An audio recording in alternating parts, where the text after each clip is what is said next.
आपण पाहत आहात सत्याची बाजू मांडणारं हक्काचं न्यूज चॅनल M24 तास। सुप्रभात देवियों और सज्जनों, मैं कर्नल सोफिया कुरैशी और मेरे साथ विंग कमांडर व्योमिका सिंह आज आपको 6 से 7 मई 2025 की रात 1:05 से 1:30 बजे के बीच भारतीय सशस्त्र बलों द्वारा अंजाम दिए गए ऑपरेशन सिंदूर के बारे में जानकारी देंगे। ऑपरेशन सिंदूर 22 अप्रैल को पहलगाम में हुए विभत्स आतंकवादी हमले के शिकार मासूम नागरिकों व उनके परिवारों को न्याय देने के लिए लॉन्च किया गया था। इस कार्रवाई में 9 टेररिस्ट कैंप्स को टारगेट किया गया और पूरी तरह से इसे बर्बाद किया गया। पाकिस्तान में पिछले 3 दशकों से टेरर इंफ्रास्ट्रक्चर का निर्माण हो रहा है।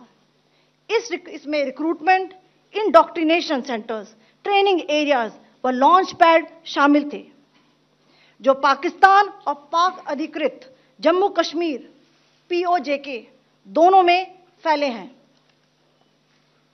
Operation Sindoor was launched by Indian Armed Forces to deliver justice to the victims of Pahalgam terror attack and their families. 9 terrorist camps were targeted and successfully destroyed. Over the last 3 decades, Pakistan has systematically built terror infrastructure. It is a complex web of recruitment and indoctrination centers, training areas for initial and refresher courses, and launch pads for handlers.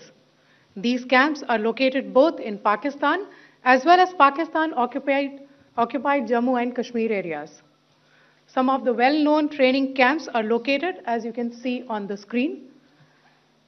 They are distributed from Savai Nala in the north, counting to approximately 21, ending at Bhagalpur to the south. इन लक्ष्यों का चयन विश्वसनीय intelligence सूचनाओं के आधार पर हुआ ताकि आतंक गतिविधियों की रीढ़ तोड़ी जा सके, और यह खास ध्यान दिया गया कि निर्दोष नागरिकों और सिविलियन इंस्टॉलेशन को नुकसान न पहुंचे।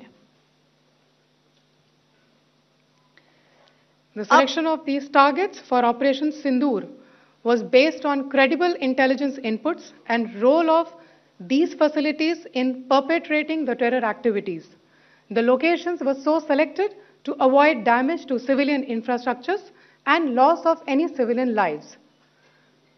This was done with due diligence, and the camps selected for targeting and their engagement will now be shown to you one by one. POJK के टारगेट मैं आपको बताना चाहूंगी। सबसे पहले सवाई नाला कैंप मुजफ्फराबाद, जो कि POJK के लाइन ऑफ कंट्रोल से 30 किलोमीटर दूर है। यह एक लश्कर-ए-तौयबा का ट्रेनिंग सेंटर था।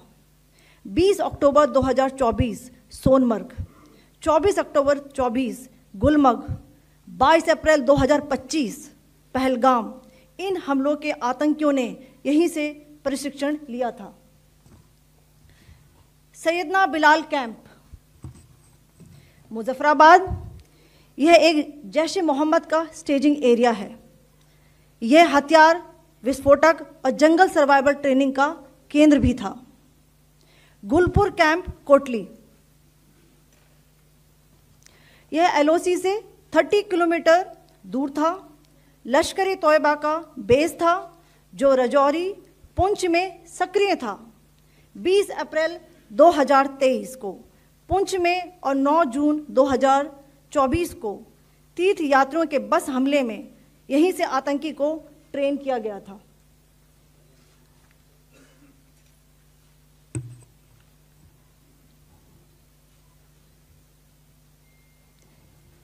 बरनाला कैंप बिंबर, ये LOC से 9 किलोमीटर दूर है। यहाँ पर हथियार, हैंडलिंग, IED व जंगल सर्वाइवल का प्रशिक्षण केंद्र था। अब्बास कैंप कोटली,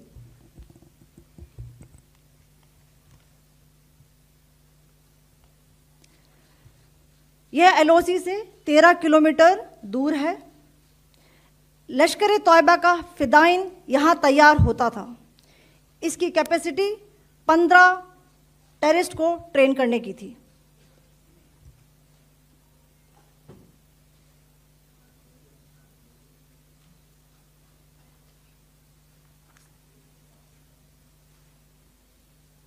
अब मैं पाकिस्तान के अंदर के टारगेट से अवगत कराना चाहूंगी।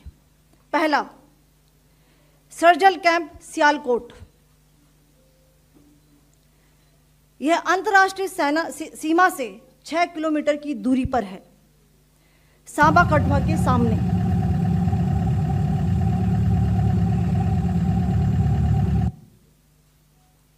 मार्च 2025 में जम्मू एंड कश्मीर पुलिस के 4 जवानों की जो हत्या की गई थी, उन आतंकवादियों को इसी जगह पर ट्रेन किया गया था।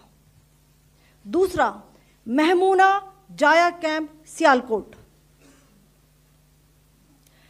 यह 18 से 12 किलोमीटर आईबी से दूर था। हिजबुल मुजाहिदीन का बहुत बड़ा कैंप था। यह कठुआ जम्मू क्षेत्र में आतंक फैलाने का नियंत्रण केंद्र था। पठानकोट एयरफोर्स बेस पर किया गया हमला भी इसी कैंप से प्लान और डायरेक्ट किया गया था। मरकज ताइबा मुरीद के, यह आईबी से 18 से 25 किलोमीटर दूरी पर है। 2008 के मुंबई हमले के आतंकी भी यहीं से प्रशिक्षित हुए थे। अजमल कसब व डेविड हेडली भी यहां ट्रेन हुए थे।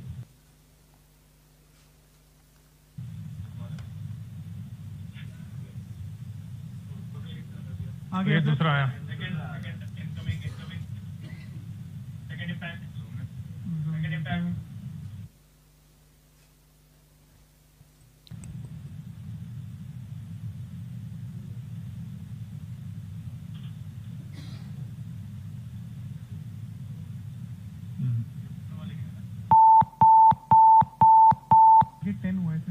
टारगेट 10 हुआ, एनक्लोजर सेम ही है। 7 it is hit the target. हाँ हाँ।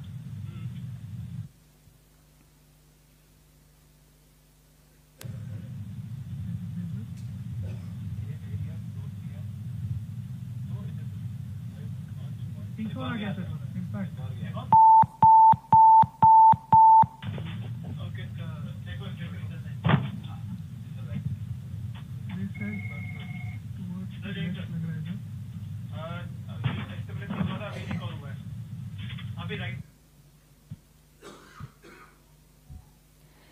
मरकज सुभान अल्लाह भावलपुर, यह इंटरनेशनल बाउंड्री से 100 किलोमीटर दूर है। जैश ए मोहम्मद का मुख्यालय था।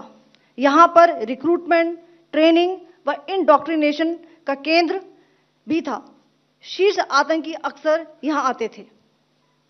मैं आप सबको बताना चाहती हूँ कि किसी भी सैन्य ठिकाने का निशाना नहीं बनाया गया और अभी तक किसी तरह की नागरिक क्षति की रिपोर्ट नहीं है।